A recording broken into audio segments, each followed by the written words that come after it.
I'm Karen Burniston, and today I'm going to show how to assemble one of my dies. This is number 1001, the Woodland Animals. You can check out all of my designs at karenburniston.com. You can make these three animals using the die set. They're about 1.5 inches tall, so really cute little guys.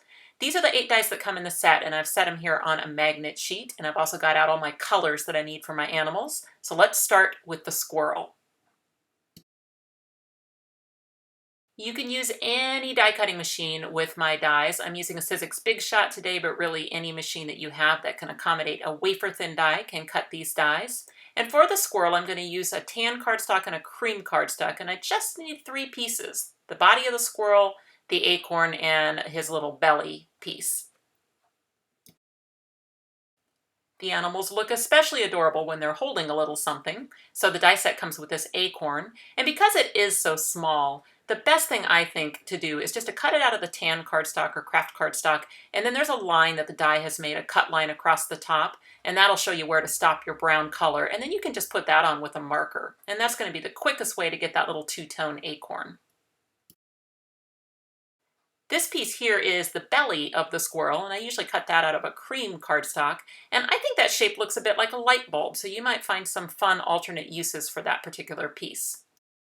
The dies have a built-in stencil feature to be able to add their faces, so before I remove the cardstock from the die for the squirrel, I want to take a fine line dark pen in there and just stencil in his eyes, nose, and mouth. The squirrel also has a stencil feature for the centers of his ears, and for that I'm going to use a sharpened pencil in a light pink color.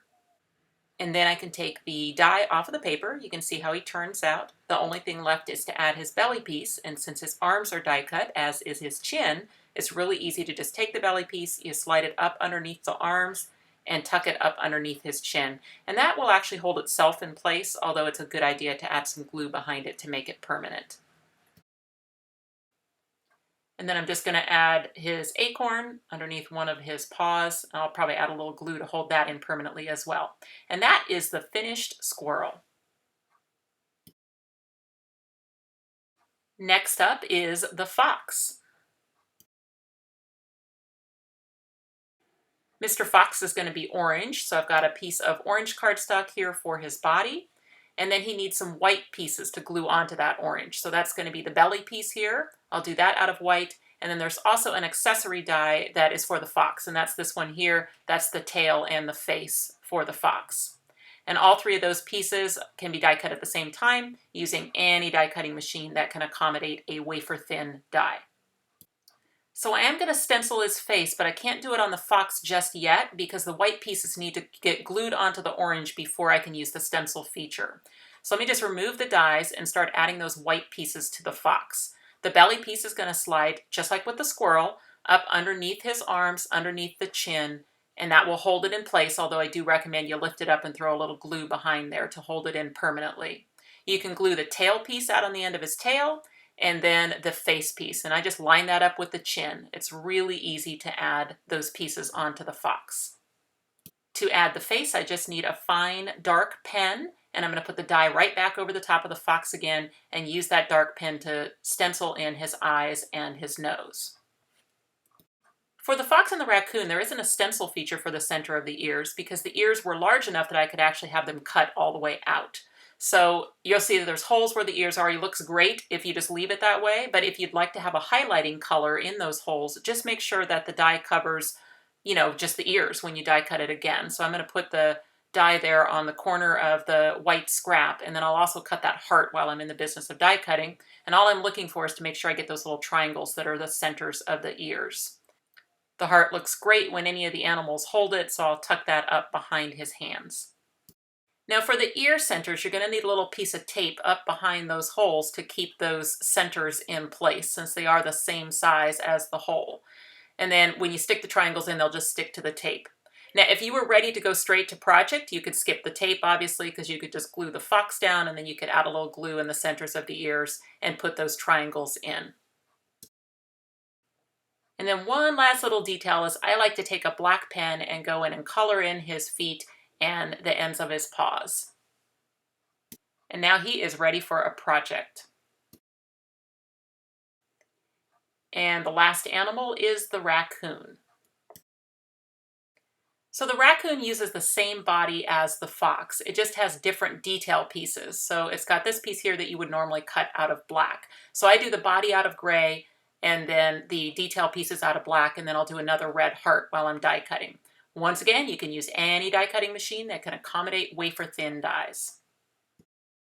I'm going to cut his belly piece out of white and also the centers of his ears, but first I need to do my stenciling. So before I take the body piece off of the gray cardstock, I just want to go in with my pen again and add the eyes and the nose. With the raccoon, even the detail pieces are going to avoid his eyes and nose, so you'll be able to do that stenciling immediately, whereas with the fox, of course, we had to wait until we'd glued on some of the detail pieces. Okay, so my last little bit of die cutting is just to die cut the white pieces, which are the belly, and then I just need to make sure that there is white cardstock behind the centers of the ears. Once again, the belly piece goes up behind his arms and underneath his chin, and that's enough to hold it in place, although I do recommend a dot of glue to hold it in there permanently. And then just like with the fox, the raccoon looks really cute if you take the black pen and just add a little black detailing to his paws and his feet.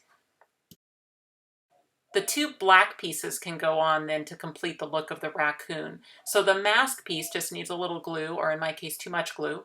And then I want to glue that on so that the holes that are in the mask are going to encircle the stenciled eyes. And the bottom part of the mask will also just line up perfectly with the edge of the die. So really simple to get good placement on that. Also with the tail, you can just add some glue and it's going to just perfectly cover the tail. And there's a curved end that kind of completes the look of his body on the inside edge, and then the outside edge will just line up absolutely perfectly. Once again, you can amp up the adorable factor by adding that little heart behind his hands. So I'll get that in there, and I can use some glue to tuck that in permanently. And then the last thing with the raccoon, and it is optional because he looks really good. Both the fox and the raccoon look good if you leave the ear holes open. So don't feel like you have to fill those. But if you want to, then once again, I recommend either the tape trick, which is what I'm doing here, or if you're ready to go direct to project, just put your glue in and glue them in the center afterwards. And that is how you assemble the 3 woodland animals in die set number 1001, the Woodland Animals. If you click on the website link, you'll go to KarenBurniston.com. You'll find information about where you can purchase these dies, as well as links to all of my other social media accounts. You can subscribe to this YouTube channel and check out some of my other videos. Thanks so much for watching, and I'll see you next time.